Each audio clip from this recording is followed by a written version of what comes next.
Hello everyone, welcome back to our YouTube channel survival of the fittest. आज हम लोग previous year question solve करने वाले हैं। सेल बायोलॉजी के जितने भी टॉपिक हम लोग आज तक डिस्कस कर चुके हैं उन सारे टॉपिक्स के पीवाईक्यू सॉल्व करेंगे, जितने भी लाइफ साइंसेज से रिलेटेड एग्जाम में like CSI, NET, GATE, DBT, BARC, इनमें जो भी क्वेश्चन पूछे गए हैं उन सब के बारे में डिस्कस करेंगे। और ये जो क्वेश्चंस आप सॉल्व करोगे उसमें सबसे पहले क्वेश्चंस आते ही आप उस वीडियो को पॉज करके खुद से सॉल्व करने की कोशिश करें, उसके बाद उसका सॉल्यूशन देखें, ताकि इससे आपको पता चलेगा, एनालाइज कर पाओगे अपने आप को कि आप कहाँ पे स्टैंड कर रहे हो और आपको कितनी प्रिपरेशन की और ज्यादा रिक्वायरमेंट है।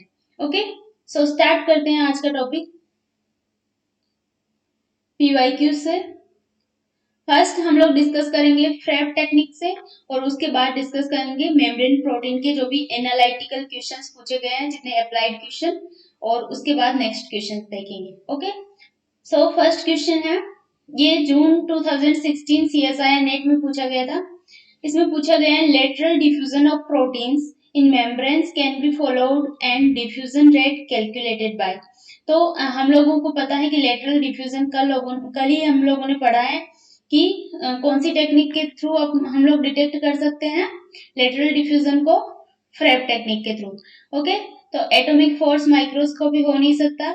इसके अंदर क्या करते हैं, एक लेबल्ड प्रोब यूज करते हैं और उसके थ्रू ये टेक्निक यूज की जाती है कुछ सरफेस की स्टडी के लिए। और स्कैनिंग इलेक्ट्रॉन माइक्रोस्कोप और ट्रांसमिशन इलेक्ट्रॉन माइक्रोस्कोप तो आपको पता ही है, ये इलेक्ट्रॉन माइक्रोस्कोपी के टू टाइप हैं। और इसमें क्या करते हैं, स्कैनिंग करते हैं किसी भी सरफेस की, किसी भी मॉलिक्यूल की, और इलेक्ट्रॉन बीम का यूज करते हैं। लेकिन लेटरल डिफ्यूजन की स्टडी के लिए हम क्या करते हैं, fluorescent recovery after photo bleaching.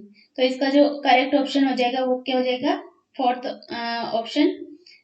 Then next है, using FRAP technique diffusion coefficient of three integral membrane proteins M1, M2 and M3 in a kidney cell is calculated as 1 micrometer per second, 0.5 micrometer per second and 0.005 micrometer per second respectively.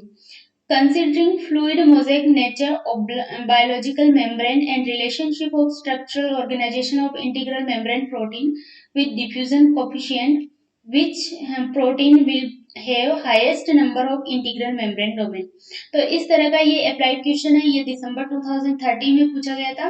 और अगर आपने कल का video अगर बिल्कुल ध्यान से देखा है तो आप इस क्वेश्चन का आंसर इजीली कर सकते हो, क्योंकि उसमें मैंने बताया था कि diffusion coefficient is directly proportional to the rate of recovery. तो अगर रिकवरी जिसकी ज्यादा हो रही है उसका डिफ्यूजन कोफिशिएंट भी क्या होगा, ज्यादा। तो यहाँ पे कौन सी प्रोटीन दी हुई है, इंटीग्रल मेम्ब्रेन प्रोटीन। तो इंटीग्रल मेम्ब्रेन प्रोटीन है, इट मींस उसकी रिकवरी जल्दी से नहीं हो सकती। तो इसमें क्या पूछा गया है, which protein have highest number of integral membrane domain। highest number of integral membrane उसी प्रोटीन के होंगे जिसका डिफ्यूजन कोएफिशिएंट बिल्कुल लो होगा। ओके, तो लो किसका है सबसे ज्यादा, ये है M3 का। तो इसका जो करेक्ट ऑप्शन हो जाएगा वो क्या हो जाएगा, M3। अगर आपको ये समझ में नहीं आया तो मुझे कमेंट सेक्शन में पूछ सकते हो कि किस तरह से ये आया है। ओके, देन नेक्स्ट क्वेश्चन है, fluorescence recovery after photobleaching is a method to estimate the diffusion of molecules in a membrane. Fluorescently labeled molecules such as, first इसमें ये स्टेटमेंट्स दिए हुए हैं, उसके बाद इन स्टेटमेंट्स को हमें इसके साथ, इस ग्राफ के साथ मैच करना है और फिर इसका आंसर करना है। ओके, तो इसमें फर्स्ट स्टेटमेंट दिया हुआ है, a receptor tagged with green fluorescent protein. कोई रिसेप्टर है जिसको ग्रीन फ्लूरोसेंट प्रोटीन से टैग्ड किया हुआ है। तो रिसेप्टर है, इट मींस ये क्या होगा, इंटीग्रल मेम्ब्रेन प्रोटीन होगा। ओके, देन नेक्स्ट है, a receptor labelled with green fluorescent which interact with cytoskeleton. Okay, तो कोई रिसेप्टर है जो इंटीग्रल इनर साइड में साइटोस्केलेटन से अटैच्ड है। उसके बाद है लेबल्ड लिपिड है, और उसके बाद है a labelled protein that bind to membrane surface. Membrane surface के ऊपर बाइंड है। तो are photo bleach and the recovery profile were obtain to estimate their diffusion coefficient, the following data were obtain. तो ये डेटा दिया हुआ है। अब हमें सबसे पहले देखना है कि सबसे ज्यादा जल्दी रिकवरी किसकी होगी, लिपिड की, क्योंकि लिपिड का सबसे ज्यादा मूवमेंट होता है, सबसे ज्यादा डायनेमिक नेचर होता है। तो लिपिड किस में दिया हुआ है, लेबल्ड लिपिड थर्ड नंबर पे है, तो थर्ड मस्ट बी बी होगा, क्योंकि ये बी में क्या हो रहा है, रिकवरी सबसे जल्दी हो पा रही है, तो B must be third, B third इसमें दिया हुआ है ओनली, तो ये ऑप्शन सही होना चाहिए। उसके बाद और देख लेते हैं, a receptor labelled with green fluorescent protein which interact with cytoskeleton, अगर साइटोस्केलेटन से अगर वो अटैच्ड है, इंटरेक्ट है, इसका मतलब इसकी रिकवरी सबसे लेट होगी, तो इसका जो आंसर हो जाएगा वो हो जाएगा सी। तो सेकंड का क्या हो जाएगा, सी। सेकंड का सी कहीं नहीं दिया हुआ है। उसके बाद है then a labelled protein that bind to the membrane surface, membrane surface से अगर बाइंड है तो उसके लिपिड के बाद में उसकी जो रिकवरी होगी उस प्रोटीन की होगी, क्योंकि वो सरफेस पे बाइंड है, तो उसकी भी जो लेटरल डिफ्यूजन होगा या फिर रेट ऑफ रिकवरी वो क्या होगी, थोड़ी जल्दी होगी। तो फोर्थ का क्या हो जाएगा, ए। देन ये क्या है, a receptor tagged with green fluorescent protein, ये भी रिसेप्टर है, तो ये क्या होगा, इंटीग्रल मेम्ब्रेन प्रोटीन होगी, तो इसकी भी रिकवरी थोड़ी धीरे धीरे होगी। तो ये इसका जो करेक्ट ऑप्शन हो जाएगा वो हो जाएगा सेकंड। ओके, देन नेक्स्ट है, नेक्स्ट क्वेश्चन ये मॉडल पेपर से दिया हुआ है, सीएसआई ने जो मॉडल पेपर दे रखा है अपनी साइट पे, उसमें से क्वेश्चन है ये, A typical animal cell membrane contain glycolipids and glycoprotein in the plasma membrane। हमें पता है कि ग्लाइकोलिपिड और ग्लाइकोप्रोटीन मीन्स जिसके ऊपर कार्बोहाइड्रेट अटैच्ड है कुछ प्रोटीन या लिपिड के ऊपर, उसको क्या बोलते हैं, ग्लाइकोलिपिड। लिपिड के ऊपर अगर कार्बोहाइड्रेट मोलिक्यूल अटैच्ड है तो, और ग्लाइकोप्रोटीन मीन्स प्रोटीन के ऊपर कोई कार्बोहाइड्रेट मोलिक्यूल अटैच्ड है। तो glycoprotein in the plasma membrane, to determine its topological distribution, lectin is used as a probe. The following interaction may be the basis of probing method. Okay, तो ये जो concept है ये थोड़ा different है फ्रेब technique से। इसका जो कॉन्सेप्ट होता है, इसकी एक अलग से एक टॉपिक है, वो मैं आपको अभी बता देती हूँ, क्योंकि नेक्स्ट 2-3 क्वेश्चन इसी से रिलेटेड है। इसमें क्या करते हैं, कोई भी सेल है, अगर आरबीसी के बारे में, आरबीसी पे किया गया था ये एक्सपेरिमेंट, आरबीसी को पहले ऑस्मोटिक लाइसिस करते हैं उसकी सिमेट्री को देखने के लिए कि उसके अंदर बाहर की साइड कौन सी लिपिड प्रेजेंट है और इनर साइड में कौन सी लेयर प्रेजेंट है, कौन सी लिपिड्स प्रेजेंट है। ओके, तो उसको क्या करते हैं, ऑस्मोटिक लाइसिस करते हैं। उसके बाद जब उसकी वापस से, क्योंकि सेल मेम्ब्रेन में क्या होती है, रीसीलिंग प्रॉपर्टी होती है, अपने आप वो सील कर सकती है, तो जब मेम्ब्रेन उसकी डिस्टर्ब होकर वापस से सील करेगी तो उसकी सीलिंग के टाइम एक तो उल्टी मेम्ब्रेन सील हो सकती है या फिर वो राइट साइड में सील हो सकती है, तो इसको बोलते हैं इनसाइड आउट और राइट साइड आउट। अगर वो राइट साइड में फोल्ड हुई वापस सीलिंग हुई उसकी, तो उसको क्या बोलेंगे, राइट साइड आउट, और अगर रॉन्ग साइड में हो गई, उसकी जो अंदर की साइड थी इनर लेयर वो अगर बाहर आ गई तो उसको क्या बोलेंगे, इनसाइड आउट। ओके, तो इसके बारे में पता कैसे लगाएंगे, एक क्रोमेटोग्राफी होती है, एफिनिटी क्रोमेटोग्राफी, उसमें क्या करते हैं हम लोग, जेल बीड यूज करते हैं। सबसे पहले अगर इनसाइड आउट है तो उसका कैसे पता लगाएंगे, क्योंकि हमें पता है इनसाइड में कौन सी फॉस्फोलिपिड प्रेजेंट है, फॉस्फेटिडाइल सेरीन, और फॉस्फेटिडाइल बाइंड करती है एक एंटीबॉडी से जिसको बोलते हैं एनेक्सिन 5। ओके, तो एनेक्सिन 5 बाइंड करता है फॉस्फेटिडाइल सेरीन से, तो जेल बीड के साथ में अटैच क्या कर देंगे एनेक्सिन 5 को, और उसके बाद उसको सैंपल को रन करवाएंगे। जो बीड इनसाइड आउट होगी, जो भी सेल इनसाइड आउट होगी वो क्या करेगी, उसी बीड जेल के अंदर रह जाएगी और बाकी सब इल्यूट आउट हो जाएगी। इसी तरह से अगर हमें राइट साइड आउट का आइडेंटिफाई करना है तो वो कैसे करेंगे, एक लेक्टिन होता है जो शुगर बाइंडिंग प्रोटीन है, तो उसको क्या करेंगे, बीड्स के साथ अटैच कर देंगे लेक्टिन को, और फिर सैंपल को उसमें रन करवाएंगे। जैसे ही सैंपल रन करेगा, जो in right side out vesicles या फिर सेल्स हैं वो क्या करेगी, उसी में रिमेन रहेगी और बाकी सब इल्यूट आउट हो जाएगी। तो इस तरह का एक्सपेरिमेंट है ये, जिसमें क्या करते हैं, एक सेल मेम्ब्रेन को के अंदर ग्लाइकोलिपिड और ग्लाइकोप्रोटीन की पोजीशन क्या है, उसकी सिमेट्री क्या है, उसके बारे में डिटरमाइन कर सकते हैं। तो इसमें अगर लेक्टिन बीट्स यूज की गई है, तो लेक्टिन क्या है, एक शुगर बाइंडिंग प्रोटीन है।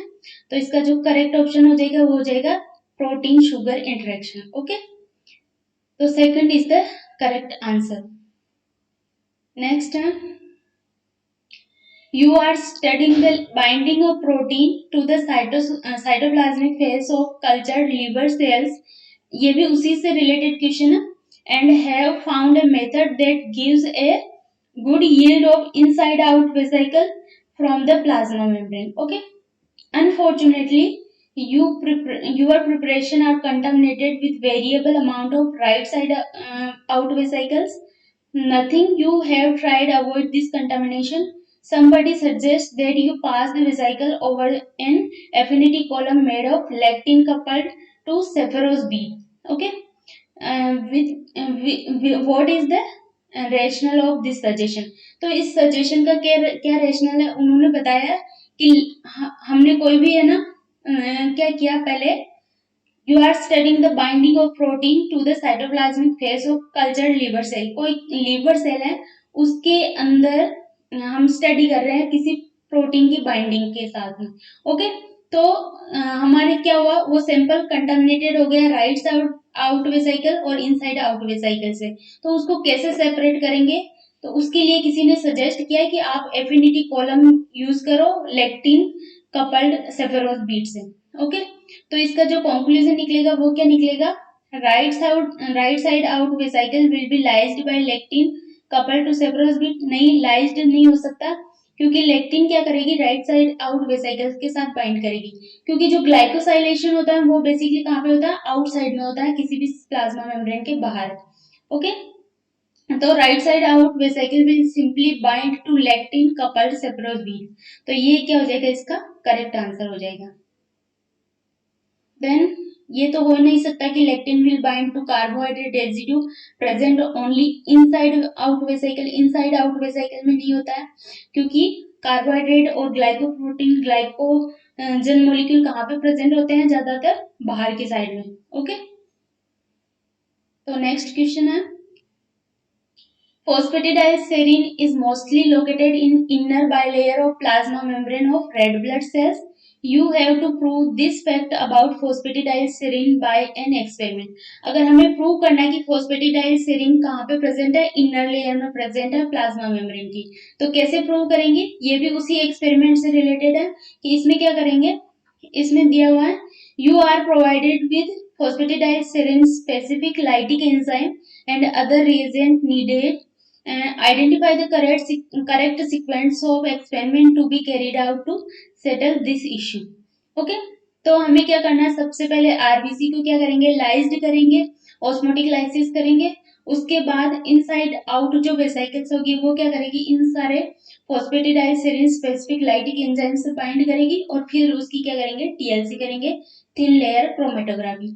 थिन लेयर क्रोमेटोग्राफी के बारे में आप सब लोग जानते हैं। उसमें क्या करते हैं हम लोग, एक स्टैटिक एक मोबाइल फेज होती है उसमें, और एक सॉलिड फेज होती है, जिसमें एक किसी ग्लास प्लेट पे सिलिका जेल वो कर देते हैं, पुट कर देते हैं उस पर, और फिर उसको क्या करते हैं, सैंपल को रन करवाते हैं। तो इसका जो आंसर हो जाएगा वो हो जाएगा फर्स्ट। ओके, देन नेक्स्ट है, in an experiment, red blood cells were subjected to lysis and any unbroken cells were removed by centrifugation at 600 gram. The supernatant was taken and centrifuged at 1 lakh gram. The pellet was extracted with 5 mol NaCl and again centrifuged to at 1 lakh gram. Which of the following protein will be present in supernatant? तो centrifugation में क्या होता है, किसी भी molecule को उसकी density के बेस पे सेपरेट करते हैं, और उसमें एक होता है पेलेट जो कि बॉटम में जमा रहता है, हायर डेंसिटी का होता है, और सुपरनेटेंट ऊपर जो तैरता हुआ जो सब्सटेंस रहता है उसको क्या बोलते हैं, सुपरनेटेंट। तो इसमें सुपरनेटेंट को वापस से सेल को लाइज्ड करके वापस से सेंट्रीफ्यूज कर रहे हैं। तो अगर ऐसी कौन सी प्रोटीन है जो यहाँ पे प्रेजेंट होगी, हमें पता है कि ये तीनों प्रोटीन कैसी है, बैंड थर्ड क्या है, ये भी multiple spanning integral membrane protein है। Glycophorin single spanning integral membrane protein है। और जी प्रोटीन कपल रिसेप्टर क्या है, 7 स्पैनिंग इंटीग्रल मेम्ब्रेन प्रोटीन है। तो ये तीनों इंटीग्रल मेम्ब्रेन प्रोटीन है। लेकिन स्पेक्ट्रिन एक ऐसी प्रोटीन है जो क्या है, पेरिफेरल मेम्ब्रेन प्रोटीन है और साइटोप्लाज्म साइड में प्रेजेंट रहती है। तो इसका जो करेक्ट आंसर हो जाएगा वो हो जाएगा स्पेक्ट्रिन, क्योंकि ये इंटीग्रल मेम्ब्रेन प्रोटीन को NaCl से एक्सट्रैक्ट नहीं कर सकते। Okay, so correct option is the fourth option. Next है glycophorin of red blood cell membrane span the membrane only once and the N terminal is projected extracellularly and the C terminal is exposed to the cytosolic side with the help of antibodies labeled with fluorophores against N terminal and C terminal peptides. Orientation of glycophorin across membrane can be verified. Which of the following statement is correct. तो कैसे verify करेंगे कि इसका जो ये जो ग्लाइकोफोरिन protein है ये उसके अंदर सिंगल स्पैनिंग है या फिर मल्टीपल स्पैनिंग है। तो अगर सिंगल स्पैनिंग होगी तो उसका एक टर्मिनल आउटर साइड में रहेगा और एक टर्मिनल क्या रहेगा, इनर साइड में, साइटोसोलिक साइड में। और इसमें बताया भी हुआ है कि एन टर्मिनल एक्सपोज करता है एक्स्ट्रा सेल्युलरली और सी टर्मिनल कहाँ पे एक्सपोज करता है, साइटोसोलिक साइड में। इट मीन्स इन दोनों टर्मिनस को हमें प्रोब करना पड़ेगा, तब जाके हमें लेबल करना पड़ेगा, तब जाके पता चलेगा कि ये क्या है, एक इंटीग्रल मेम्ब्रेन प्रोटीन है। तो किस तरह से पता करेंगे, permeabilised RBC can be labelled with C terminal antibodies as well as N terminus antibody. Okay, तो ये हो जाएगा करेक्ट आंसर इसका। देन नेक्स्ट है labeling of membrane spanning domain of any integral membrane protein in a given plasma membrane vesicles without disrupting its structure is successfully carried out by। तो किसी भी अगर इसकी बिना मेम्ब्रेन को डिस्टर्ब किए उसके अंदर स्पैनिंग डोमेन को अगर हमें आइडेंटिफाई करना है तो उसके लिए एक टेक्निक यूज करते हैं जिसको बोलते हैं hydrophobic photo affinity labelling. Okay, otherwise ये जो तीनों ये जो टेक्निक है इनमें क्या करते हैं, डिस्टर्ब करना पड़ता है मेम्ब्रेन को। ओके, तो हाइड्रोफोबिक फोटो एफिनिटी लेबलिंग इसका करेक्ट ऑप्शन हो जाएगा। देन नेक्स्ट है a membrane associated protein is composed of 7 alpha helix with treating the membrane with all kind of proteases. A major portion of this protein remain intact. Treatment with high salt till 1.5 mol NaCl and buffer with pH 5.0 fail to dissociate this protein from the membrane. Predict the most appropriate nature and orientation of this protein in the membrane। तो हमने क्या किया, सबसे पहले इसको proteases से treat किया तो भी इसका मेजर पोर्शन इंटेक्ट रहा। उसके बाद हाई सोल्ट का ट्रीटमेंट दिया, फिर भी ये क्या रहा, इसमें इसको डिसोशिएट नहीं कर पाया। तो इसका मतलब सिंपली इसमें पता चल रहा है कि ये कौन सी प्रोटीन है, इंटीग्रल मेम्ब्रेन प्रोटीन है और मल्टीपल स्पैनिंग प्रोटीन है। तो इसमें पेरिफेरल तो हो नहीं सकता और तीनों ऑप्शन में पेरिफेरल दे रखा है, तो पेरिफेरल प्रोटीन नहीं होगी। इसमें कौन सी प्रोटीन होगी, integral protein with 7 membrane spanning region. और ये अल्फा हेलिक्स है, तो ये किसके बारे में दिया हुआ है, जी प्रोटीन कपल रिसेप्टर के बारे में दिया हुआ है ये क्वेश्चन। तो इस तरह से आप कंपेयर कर सकते हो कि किस तरह के क्वेश्चंस आते हैं। पेशेंस रख के आपको ध्यान से इन क्वेश्चंस को रीड करने की जरूरत होती है। अगर एक भी वर्ड आपने सही से नहीं पढ़ा तो इसमें क्या होते हैं, कुछ मिस्टेक होने के चांसेस रहते हैं।